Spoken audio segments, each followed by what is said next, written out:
All right, guys, we'll start the show shortly here. Good show today. Got some news on the College Inn that we're going to relay to you. In a nutshell, everything's for sale at the College Inn right now. We'll relay that story to you. Even potentially the ranch dressing recipe could be for sale. We'll give you those details on the College Inn. A lot we're going to cover today on the program. We have the Greyhound Station on West Main is now just a bus stop and no longer a station you can go inside to purchase tickets or get out of the inclement weather. Literally just a bus stop now. Tanya Snyder, Daniel Snyder's wife, has been named co-CEO of the Washington football team. Smart move from a PR and optics standpoint for the Washington football team that is absolutely embattled in a PR crisis tied to sexism, harassment, misogynist behavior within the organization, and really climbing high up on the food chain. So a lot we're going to cover today on the show. Give it a like and a share. What's up, Vanessa Parkhill? We'll start with Alex Erpy out of the gates. We love Alex Erpy, Emergent Financial Services. Emergent Financial Services. If you're looking for a really trusted financial partner that can help your family from a retirement and wealth building standpoint, Emergent Financial Services, as good as it gets, folks. Bright, intelligent, high-character family. Emergent Financial Services. We'll talk Alex Erpy in about 2 minutes on today's program. Judah, I'm looking good over here. We can rock and roll in about 10 seconds. Guys, give the show a like and a share anywhere you're watching, on any platform you're watching. If you have any questions for the very bright Alex Erpy, put them in the feed, and I will relay them on air. Mark Grej, Chef Mark, hello. Welcome to the broadcast. I'm ready to rock and roll when you are, J-Dubs.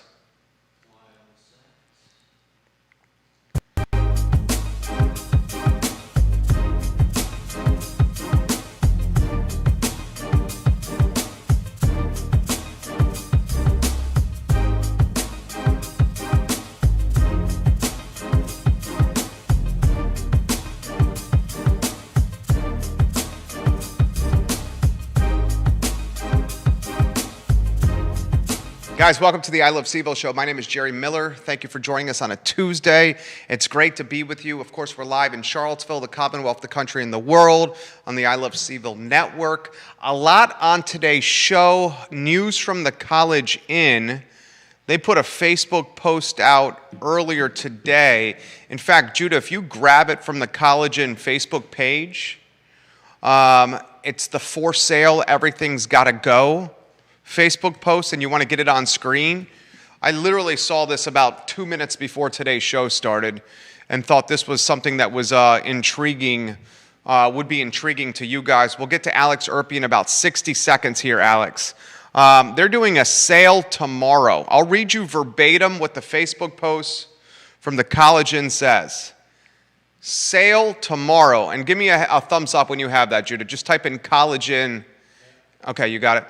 And go to the comment section. Pull the comment where they talk about selling the ranch dressing recipe for charity. That comment is too. So those that are listening to the show via Spotify, iTunes, and Apple Podcasts, I'll read you the Facebook post verbatim. Sale Wednesday, 10 a.m. to 2 p.m. It's all got to go. Pots, pans, equipment, shelving, booths, tables, chairs, memorabilia, etc. Cash or business check only. You may have to wait in line to get in. That's what the Facebook post says. Then someone in that Facebook post left this comment. How about the ranch dressing recipe? Is that available?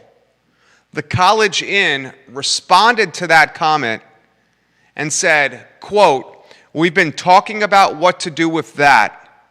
Maybe auctioning it with the proceeds to charity. So could potentially selling the College Inn ranch dressing recipe, and that ranch dressing recipe is off the chain. So Judah's got the Facebook post on screen for those that are watching the visual of this show. Look at the screen now. If you get the comments about the recipe, give me a thumbs up as well, J-Dubs. Oh, you do. Good job, Judah. Judah's got the comment for the ranch dressing recipe as well. That ranch dressing recipe will drum up a hell of a lot of money for charity. I mean, it is arguably the best ranch dressing in town. I'm chatting now with a College Inn employee. The speculation is that the College Inn may reopen in another location as a delivery-only business, no seating inside. More on that in a little bit. First, let's get to Alex Erpy, who is at Emergent Financial Services at their headquarters right now. And we have Alex on the line. Why don't we start with the College Inn news? They're selling everything, Alex. The pots, the pans, the kitchen, the memorabilia, everything. This guy went to the University of Virginia. Alex did, so did I. So he knows the impact of this brand. Selling everything tomorrow, 10 to 2. What do you make of that, Alex? It's surprising. It's interesting to jibe, I guess, with the notion that it's going to. You said the rumors are that it may continue in another form, but I guess for some reason a lot of their assets that they have, they are not going to bring to the new location or won't be using. And that's why I wonder if this speculation or these rumors are in fact true or not. Because if you're going to open the location in a different spot, selling off your utensils, your kitchen equipment does not make sense unless it's a new ownership group that's opening in a new spot. The current ownership group is trying to get any dollar it can by selling its equipment.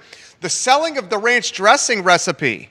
That's surprising, though, because, I mean, a new ownership group would not want that to be sold if they intended to utilize it in any way themselves. Right. And that's one of the best things. How would a new owner purchase? I'd be surprised if a new owner purchased the College Inn and said, but I don't care about any of your recipes. I'm not purchasing those as part of this. That would be highly unusual. Usually you purchase all the intellectual property too. I agree 100% with what he just said. Selling the ranch dressing recipe, the IP, leads me to believe that it may not reopen despite speculation from current team members on my messenger right now. I guess, what do you think the most valuable IP the College Inn has? It's got to be the phone number, right? 434-977-2710. I mean, that's like one of two phone numbers that I know. That you have memorized. I mean, usually, with branding, typically, from my understanding is when you're talking intangible property, typically the name and the brand is the number one intellectual property. So when you're buying the name of something, any symbols, markings, logos that go with it, that's typically your most valuable intellectual property. I don't know enough about restaurants to know where recipes fit into that in terms of the restaurant industry. But I would guess that the name, because I've heard that name since I started going to UVA back in 2012 was when I transferred to UVA. So my suspicion would be that number one has got to be the name, and then number two, you're talking. I don't know about restaurants to know where the recipes fit into there, but I figure they have to have some significant value if the new ownership intends to continue it as a continuation of the College Inn and not just take the name and run with a completely different menu. Alex Erpy, CEO, Emergent Financial Services. We're literally on the fly here. We're going to get to markets here in a matter of moments. What do you think is the most competitive business category in this town? Do you think it's restaurants?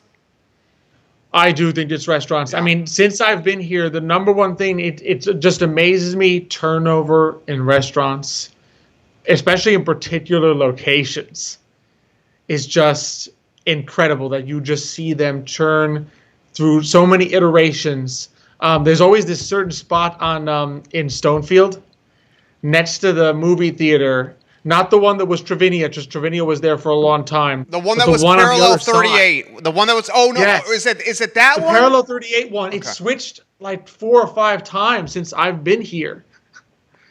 And I think this is very difficult. There are so many restaurants per capita. I mean, for us as consumers, it's a good thing to have a large number of restaurants per capita. Because I mean, we're one of the highest in the country. At least when I read an article about this several years ago, we were one of the highest in the country. But on the flip side, as a restaurateur, that means you are in a very competitive business for people's dollars here, because there are so many restaurants and so many good ones that have good reputations. Alex Erpy, guys, our guest, CEO of Emergent Financial Services. Please think Emergent Financial Services when thinking about your future, when thinking about growing your portfolio and your wealth. They're trusted. Let's go to markets. Kathy Wood, the ARK Invest CEO. Bitcoin ETF. Yeah, dude, Bitcoin ETF. I can't get away from this cryptocurrency. It's everywhere. The irony is the Bitcoin ETF news that they have filed with the SEC to create a Bitcoin ETF, and they're not the only one. There's several other attempts by large firms. I think Van Eck and WisdomTree also have pending filings with the SEC on the potential of cryptocurrency ETFs. The irony is this comes on the same day that the UK essentially bans the #1 cryptocurrency trading platform in that country. Right. So, I mean, in the UK, your ability to even purchase cryptocurrencies has been severely curtailed on the same day that we're now having the news that there are multiple companies seeking cryptocurrency ETFs. So it's just two sides of the same coin, which is very interesting. Two different, I'd say, opposing forces at work here. Kathy Wood is a smart lady. I mean, the returns for her fund, have been obscene returns here. Now, for the most part of this year, they've been flat. She's upticking of late. She's very tech-heavy invested, as you know. Yep. What do you think she's thinking here with the ETF? I think two things. With ETFs, you can never separate ETFs. Because remember, they trade like stocks, but they're basically mutual funds. Very popular vehicles. Very easy to trade for the average retail investor. So it's hard for me to not see in some ways that she's thinking cash in on popular sentiment here. In other words, Bitcoin and other cryptocurrencies very much in the news, very popular with individual investors as a temptation to purchase this ETF. And so why not get in there and have an ETF that is basically banking on the Bitcoin name, so that when people search because remember, it's not that easy to buy Bitcoins just as a currency. Currency trading is always very difficult for the retail investor. So she's probably looking, here's an opportunity. I know a lot of retail investors would love to be in Bitcoin. Maybe they can't afford $30,000+ per one Bitcoin. For one Bitcoin, right? Maybe they want to get in at a lower price point. So I'm going to make an ETF that tracks the price of Bitcoin, essentially. So I think that's part of it. Also, you can never deny it. So even if you're looking at something like Bitcoin and its long-term future is uncertain, and you sit there and say, well, do I want this as a long-term investment? That doesn't mean there's no interim speculative value, right? You could be sitting there and saying the same thing. You could be sitting there as an investor and saying, gold, do I really want gold long-term? What would I do with gold over 40 years? Well, that doesn't mean you don't want gold in your portfolio over the next 12 months, over the next 24 months. So there's reasons sometimes why people may speculate on something like Bitcoin, even if they're sitting there saying, well, I don't really care if Bitcoin ends up being a popular cryptocurrency in 20 years. I want to buy a Bitcoin ETF because I think Bitcoin will go up in the next 6 months and I want to try to make some quick cash, right? From a long-term portfolio perspective, would you do that in your portfolio? No. But from a short-term perspective, someone has $1,000 and they say, hey, I'd like to be in on Bitcoin, but I can't afford it with $1,000. Well, now you can get an ETF that tracks that. And so my suspicion is that's where she is headed with this. Not so much in the sense of, I think this is a great stock pick or this is a great investment pick, but rather start an ETF, tracks Bitcoin, and see if retail investors bite and invest in that. There you go. That makes perfect sense. Well explained. Alex Erpy of Emergent Financial Services. You know something, Alex? I have a new favorite person that I'm following now on Twitter. That new favorite Oh, person is Xavier Yerpy. Xavier. Xavier He is Yerpy. new on Twitter. He is sharing his insights. And Twitter is with a the world on perfect Twitter. platform for Xavier to share all that beautiful brain power that's percolating up there in his head. I'm going to read a couple tweets from Xavier Yerpy on Twitter to you. Okay? Go for it. And go then for it. you go stream of conscious and just throw immediately back to me. So Xavier Yerpy on Twitter 3 hours ago. And Xavier, I just followed you on Twitter. I'm your third follower, my friend. I like you. Oh, he's gonna love that. Yeah. Xavier Yerpy says 3 hours ago, consumer spending is rebounding, but many malls are not. Which malls will survive? Which CMBS deals will be the big winners? Question mark. That tweet for you. He's always been bid on CMBS. So CMBS, for people who don't know, is corporate mortgage-backed securities. So when you're in the bond business, you get to know these very well. So it's basically you take a bunch of mortgages for commercial. So in other words, not mortgages of people who are purchasing homes, but mortgages of businesses owning commercial space. You package them and then you sell them as a security. A very interesting field that he's always been interested in. So he's definitely looking, I think what he's seeing there.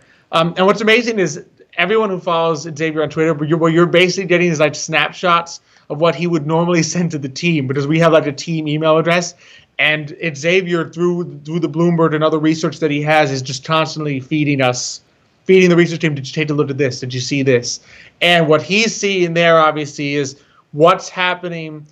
We've seen a rebound in people buying, right? Does that translate to retail stores that own commercial space doing well again? Enough that they are paying their mortgages right on time and they are still willing to buy commercial space, there's a big dichotomy there, right? We might see a rebound, but if that rebound is all Amazon and online shopping, retail businesses might not be interested in paying for commercial retail space. They might say, well, I'll just go on Square. I'll build myself a Square website. I'll have myself just work this out of the home and sell my goods online. Why invest in a commercial retail space? And that affects, we always think to the first order, right? The first order effect is what you see immediately in the markets, right? So you sit there and say, well, if businesses aren't selling to people, he's not going to lease this retail space. Second order is where sometimes there is money to be made, and Xavier's looking second order here is what happens to the people that have packaged those mortgages of commercial space. What happens to that market? What happens to those mortgages? Do some people prepay? Do they get out of this and say, I'm going to just pay this whole thing off and move? And that has effects, because the money you make in those types of spaces changes depending on whether people prepay. So it's always an interesting field to look at the second order. So help me. That was a good explanation. So CMBS, corporate mortgage-backed security. Mm-hmm. Wouldn't a CMBS be a bit vulnerable right now, or is the thinking retail outlets will, like you said, buy out the rest of their lease, which in maybe the short term, if retail outlets choose just to buy out the rest of their lease and shutter their location because they're not doing the sales they once did, we know malls may be a thing of the past, we're not sure yet, that then maybe the CMBS has some potential in the next 6 to 12 months. I mean, how do you look at that? So I think there's two things. So CMBS, what's always interesting is there's different tranches. Okay. Some tranches of CMBS have principal in them. So if you're principal, you're somewhat, you don't want to lose out on the interest stream, right? So people prepaying isn't necessarily great, even for a CMBS, because you've bought this bond looking at an interest stream, and now someone prepays and now the interest is gone. So even if there's a prepayment penalty that someone pays, this occasionally happens when interest rates are really low. Someone will say, hey, I'm going to refinance this thing. So I'm going to pay off my mortgage, pay the prepayment penalty, and then get another mortgage at a lower rate. Right? That can be good if there's a penalty and the penalty is larger for you as the CMBS holder than the interest stream you were looking at. You get a bunch of cash quickly.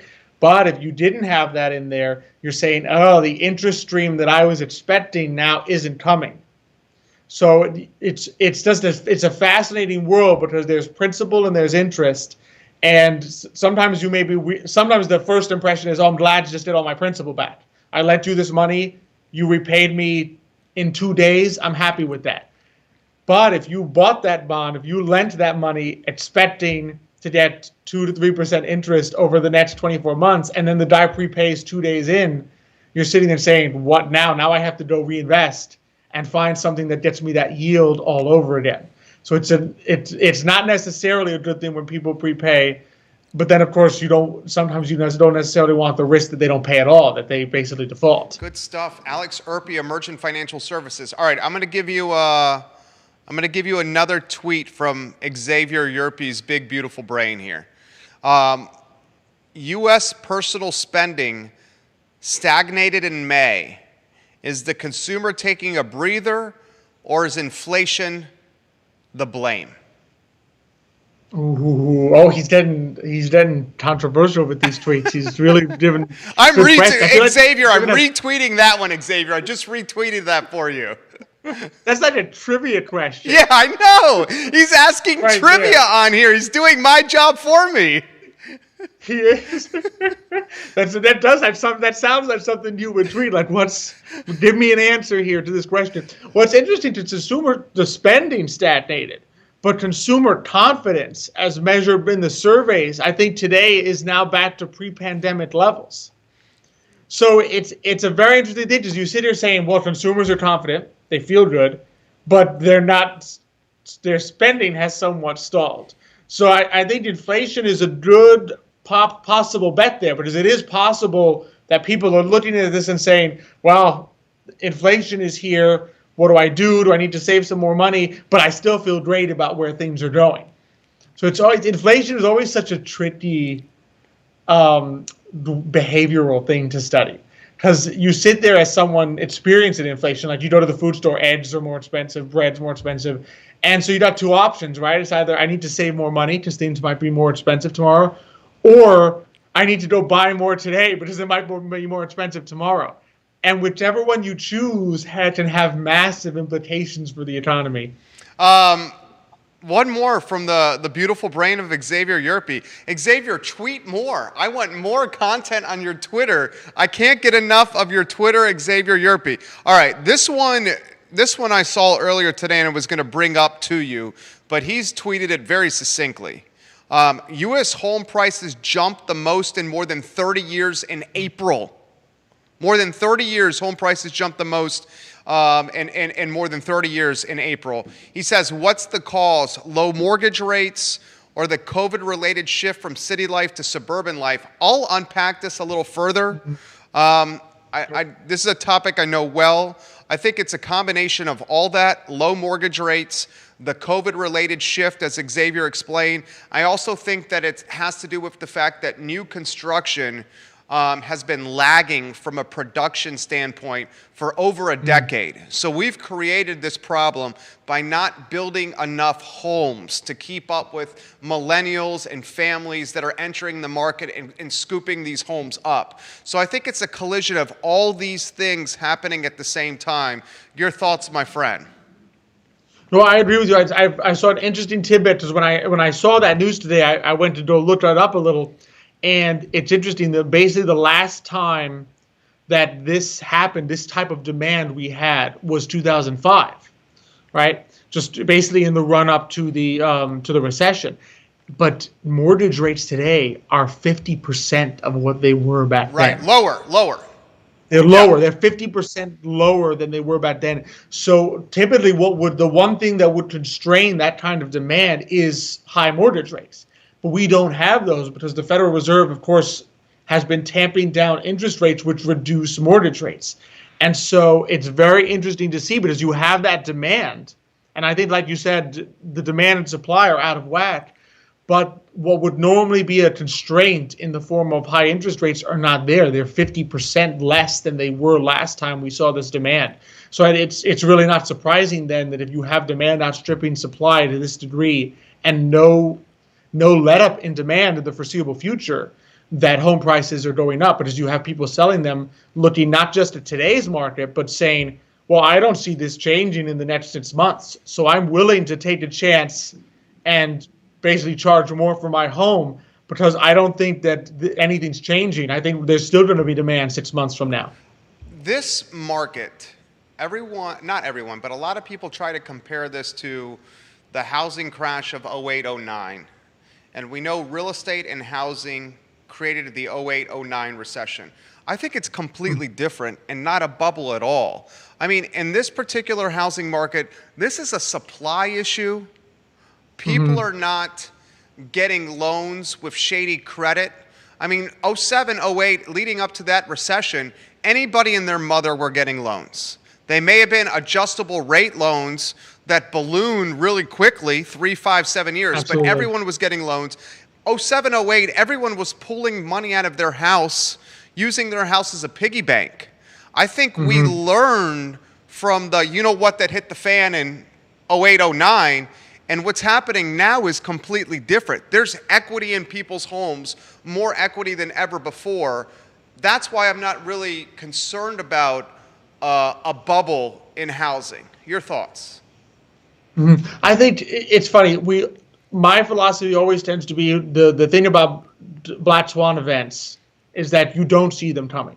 So the fact that we're all looking at housing and saying, could this be 2008, means there's a good chance that the next recession is not going to be caused by a housing bubble. Because we're all sitting here looking at this and saying, is it a housing bubble? Is it supply and demand? And so the odds of that being the catalyst for another recession are slim, because usually you don't see those coming. When it happened in 08, no one saw it. Very few people saw it coming. Right. So that's usually how these things work. So I tend not to worry about the things that you see coming, because those are typically not what causes the black swan events. And like you said, a mismatch between demand and supply is very different from a bubble, because in a bubble you have what's essentially a glut of supply. You have high inventory, right? The way a bubble works, even just in a general recession, right? Inventory gets built up to such a degree to keep up with demand that when demand falls, now you have all this leftover inventory, prices plummet, and now you're on your way to a recession.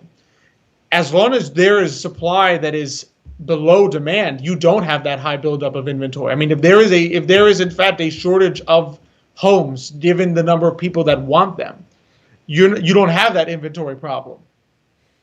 Because by definition, you don't have more inventory than demand. So you can't have that cascading collapse of prices because the inventory is not overbuilt. And so that's the key difference here.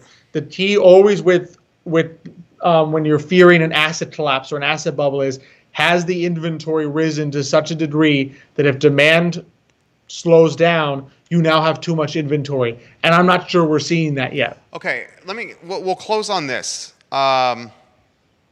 A recession statistically happens, what? Every 10 years? So by definition, 2 straight quarters of negative growth. And do they happen generally historically like every decade or so? Historically, every decade or so. I mean, they used to happen. It's very interesting. Prior to the creation of the Federal Reserve in 1913, they were basically like clockwork, almost every decade.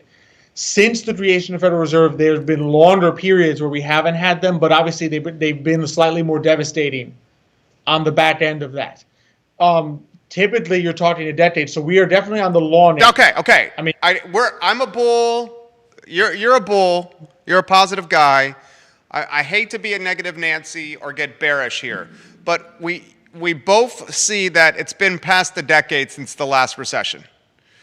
What do you see, hunch or instinct, or at the boardroom table at Emergent Financial Services when you guys are bantering back and forth, as the potential cause of the next recession? We don't think it's going to be housing, okay? No. You've convinced me that this inflation thing is not something to worry as much about. You see it passing.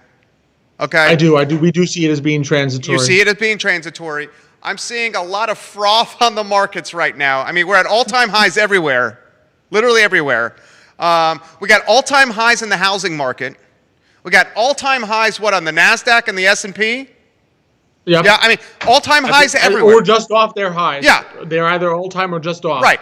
Wick, Cower, and I are talking about our portfolios, and we're like, good God, it's like 2020 again over the last 45 days or so. Okay? So Indeed. there's froth everywhere. What is going to cause the next recession?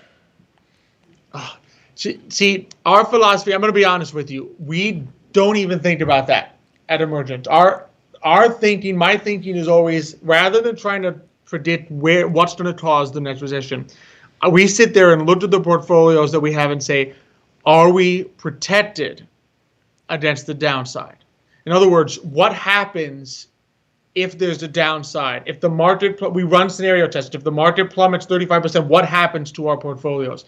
And so my philosophy always tends to be, and ours at Emergent, is what do we do to just make sure we have the right set of diversification to protect, not try to pick it, because it's, to be honest, and if you asked Xavier, he'd say the exact same thing, is the thing I tell you it's going to be is probably not what it will be. Okay.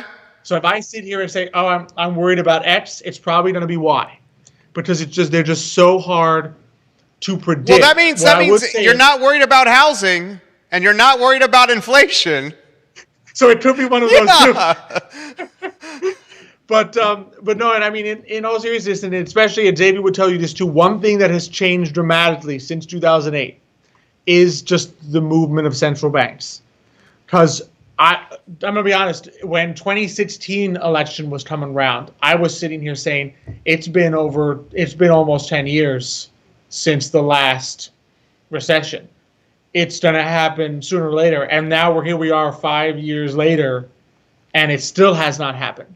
And you sit there and you look at all the money that we have pumped into the system and the movement of the stock market, and you sit there and say PE ratios are well past levels we would have thought were sustainable in 2017, 2018, 2019, 2020. And here we are in 2021, and they're still pushing them.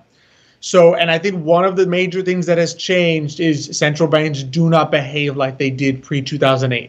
What they have done in terms of interest rates and pumping money in the system is unprecedented. There is literally no precedent for this. There's no precedent for negative rates in Europe and in Japan. And so you sit here and say things that we thought were impossible from an economic standpoint have been happening. What do we do with the old rules? Do the old rules apply anymore? Are we going to see recessions in the same way we did before, where they happen with the same level of frequency? Are we going to be seeing asset bubbles? Is the asset bubble the dollar? Is the asset bubble the stock market? It's very difficult to look at this with the paradigms that we've been looking at it in the past and say that we can look at things and say, well, this is where we might potentially see recessions. Because things have changed dramatically. And I just think as investors and as people who save in the long term, it's one of the things we have to always be aware of is, have things changed? Have the rules of the game changed such that I cannot pull myself out of the market expecting a recession based on timelines and statistics that I would have looked at 15 years ago and thereby miss out on the gains? Because if we were playing by the rules of 15 years ago, you would have pulled out. I would have been done pulling out and scaling back at the end of 2019 and sitting there saying PE ratios are at 29, 30. I'm out. This is the level where you expect collapse on the other side. Early 2019, I think we were seeing not volatility, but volume was plummeting. And you sit there and say low volume, high prices, that's a stock market crash. Didn't happen. I mean, if you pulled out prior to 2020, you're kicking yourself right now. Right, you lost a ton of return. You lost a ton of upside. Yeah. So one of the most important things I always say to people, just as investors, as clients, as people looking long term, is don't get caught playing by the rules of the last recession or the previous game. You have to look at what the rules are now. And as everything that I was taught in Economics 101 saying this does not go on forever, it's still valid. I mean, it's possible, but I need to look at there and saying what's happening now. And how do I react to what's happening now and the way other actors like the Federal Reserve and the European Central Bank and the Bank of Japan are acting now? and what do I do based on that information? And if that means that the rules of 15 years ago don't seem to be applying right now, then that's what it is. I can't be caught losing out on potential gains because I'm still playing by old rules. And it's hard for people to wrap their heads around. And it's hard for me as someone who came of age in 2008, 2009. Me too. To see this kind of market increase and not be worried about it. Because I mean, my first two big memories are what 2010 boom crash and 2008 financial crisis. And you sit there and say, this doesn't feel right. But the right thing to do, just even from a practical standpoint, is say, am I doing this based on my prior experience or based on current facts on the ground? And if current facts on the ground are different, then I have to go with those. I can't be playing by old rules. I love it. This guy's fantastic. Emergent financial services guys, you can trust them. They're proven. They're approachable. They're honest. This guy's the CEO of Emergent Financial Services, truly a family-owned firm. The social media ninja, Nicholas Erpy, is doing his social media talents right now on social media. We love the social media ninja. He is. He is. All right, my friend, today y mañana, give us a spotlight. Oh, it's going to be really fun. So first, we're going to have Carla Chavez Mayorga from Azul Family Dentistry. She's going to join us via Skype. So that is going to be a lot of fun. So a new family dentistry, Latina owned, here in the region. I think she's closer to Afton, but close to Charlottesville region. So she's going to join us. Dentists, as we know, they're always busy people. So she's going to Skype with us to open the show, and then we're going to talk a little taxes. Ooh. Because we're going to have Jennifer Lehman, CPA. She's the CEO of Hansman Weevil. Get out of town. So she's gonna, yep, Nick has nabbed that great guest for us. So we're really excited to have her on because, Xavier and I were always thinking, even just for people to think about for their retirement, where do we think taxes are going? What are some things that people might not think about when they're thinking about their taxes? Things that are either in the pipeline or already in place that you just, April 15th comes around, you're filing, you don't talk about. And so, a great CPA mind, the CEO of Hansman Weevil. So we're going to get some thoughts and just her experiences and what she's seen. That's a big time guest. Is she in studio? She's going to be in studio. Dude, Nicholas Erpy, bravo, Chico. I'm giving you the round of applause for Nicholas Erpy right there. Dude, you're great. You're so easy to interview and chat with. Today, mañana is Thursdays at 10:15 a.m., guys. Thursdays at 10:15 a.m. Just a fantastic show. Xavier Yerpy on Twitter. I can't wait for your next tweet. I'm following you, Xavier, and I'm watching closely. Please keep the content coming, sir. Keep an eye on it. I encourage people to follow. You'll get some really good knowledge. Just things to think about. He makes you think is what it is. My Xavier's really good at making you think. Well, I appreciate your time today. We'll see you Thursday. We'll see you at 9:30. 9:30. I will see All right, you you then. have a good one. Looking forward to it. You too. I love that guy. I love that family, man. I love that family. I'll say it again. Emergent Financial Services is super legit. And Xavier and Alex and Michael and Nicholas, stand-up guys. They take complicated material and they present it in a way that's approachable and digestible. So you leave not only knowing that your portfolio and your money's safe, but you leave understanding why your portfolio and your money is safe and generating returns.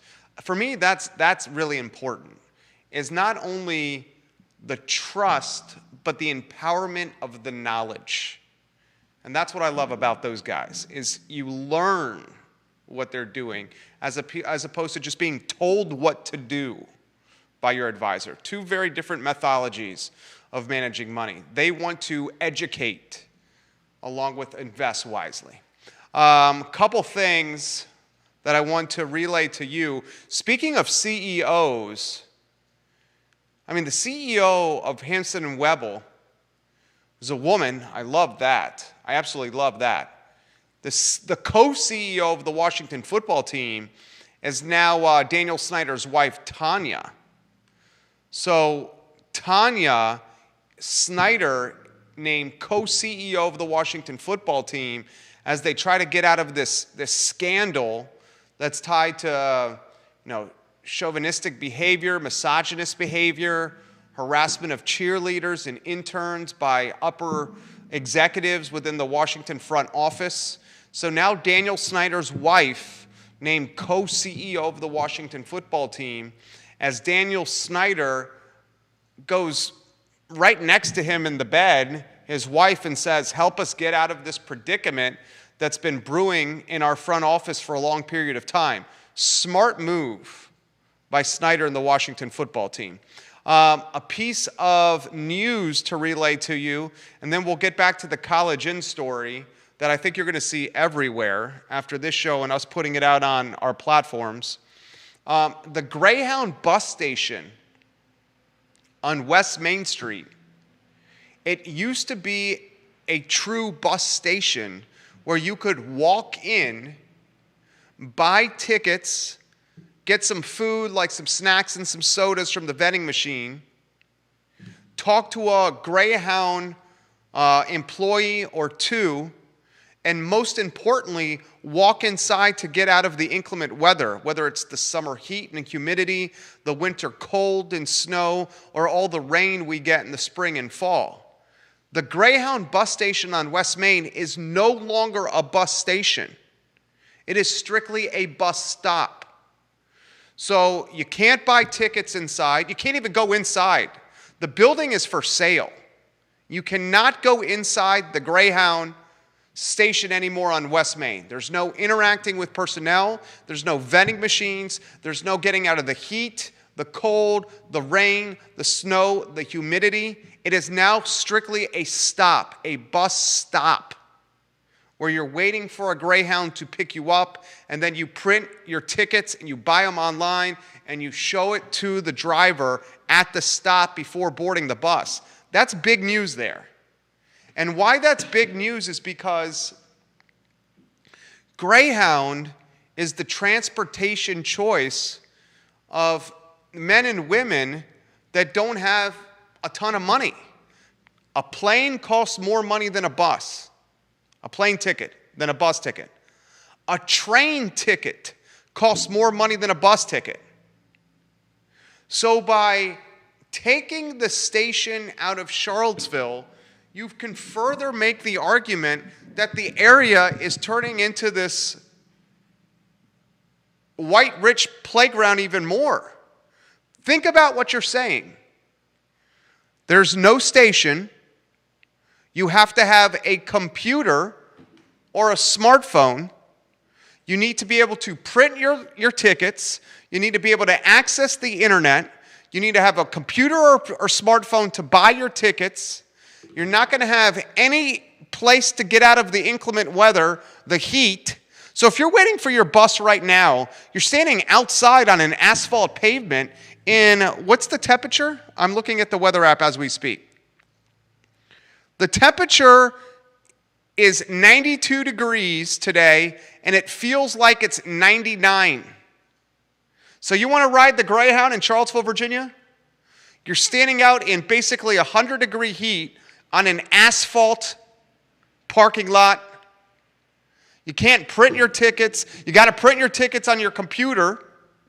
You have to have access to the internet. I mean, this impacts families and individuals that don't have financial resources. This is the method of choice because it's the most affordable transportation choice for those that don't have a ton of money.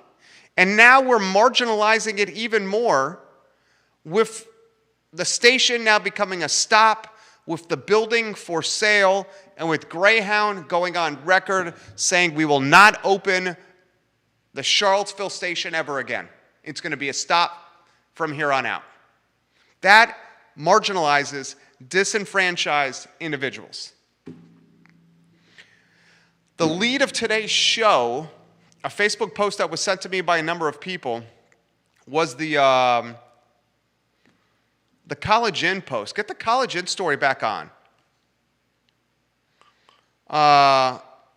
If you could get that post back on screen and give me, oh, you got it? Thank you, J-Dubs. For sale. I mean, tomorrow's the auction, 10 a.m. to 2 p.m. Everything's got to go. Pots, pans, equipment, shelving, booths, tables, chairs, and memorabilia. Cash or business check only. You may have to wait in line. Someone puts in the comment section under the post, how about the ranch dressing recipe? The College Inn responds by saying, we've been talking about what to do with that. Maybe auctioning it with the proceeds to benefit charity.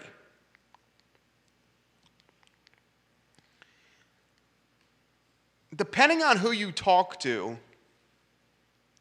Stu and Mike are the owners of the College Inn now. Tip Top Terry owns the business. Tip Top Terry started the College Inn. I've heard Tip Top Terry owns the phone number, 977-2710. Depending on who you talk to, the College Inn is going to reopen later this summer in a different location as a delivery-only business. If you're selling the ranch dressing recipe, is that an indicator that it's not going to open somewhere else? I mean, the ranch dressing recipe is super legit. Scott Aaronworth, the Esquire from Virginia Beach, says Dr. Hose's ranch is better. I may give you that, Scott. You might be right with that. Is Dr. Hose ranch dressing the best ranch dressing in Central Virginia? It's got to be between College Inn and Dr. Hose. Judah, do you have any? Can you get that mic in front of you? Yeah, I'm trying to think of who it is. Because you like food. This dude loves to eat like I love to eat. And I love me some ranch. Oh, I'd bathe in ranch dressing if I could. Oh, yeah. I mean, what challenges Dr. Hose or the College Inn ranch? Oh, let's see. I mean, I can't think of any better ranch. Can you? I'm trying to remember. I can't think of one. Well, if you think of one, let me know. What has better ranch than those two? And College Inn may auction off its ranch dressing recipe for charity. That's going to get some ducats for some nonprofit, don't you think?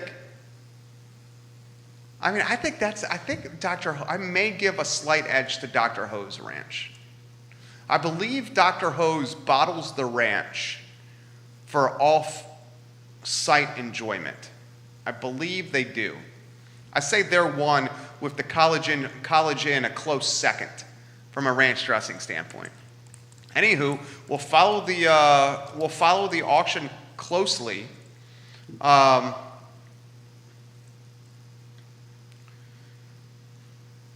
I'm gonna miss the College Inn. As Bob Shada said on Facebook, Bob Shada, we love when you watch. By the way, if the iconic Little Johns can't make it, can anyone? He means on the UVA corner. It took the White Spot. The White Spot needed a group of investors to keep it going in the right direction. Ralph Sampson's one of those investors. So a group of alumni in college, purchased the White Spot. A group of people in their capital needed to keep the White Spot heading in the right direction. I'll say this. Guys like, take an Andy McClure. Andy McClure owns the Biltmore and he owns the Virginian. So he owns two locations on the corner. Andy also owns Citizen Burger Bar. I believe he's an owner of Citizen Bowl Shop. He's one of the owners of Bell in Belmont. He previously owned Tavern and Grocery before selling it, but he sold it to Ashley Sieg. Ashley Sieg is the current owner of Tavern and Grocery. Andy's opening up a Citizen Burger taco concept in Dairy Market. I believe that should open really soon. A guy like a Andy McClure should be cherished, should be championed for what he's doing with his brands and businesses and how he's keeping them local.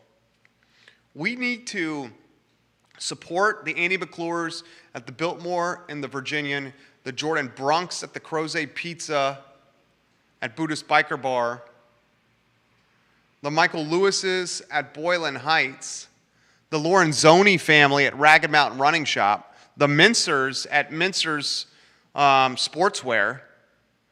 We got to support these people, because if we don't support these brands and these businesses in high rent districts like the UVA Corner, before you know it, the UVA Corner is going to go the way of the shops at Stonefield.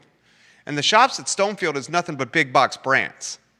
So if we don't go and open our wallets and literally walk into these businesses and support them, the future of the corner is that of the shops of Stonefield, and that's not the future I want for the beloved UVA Corner.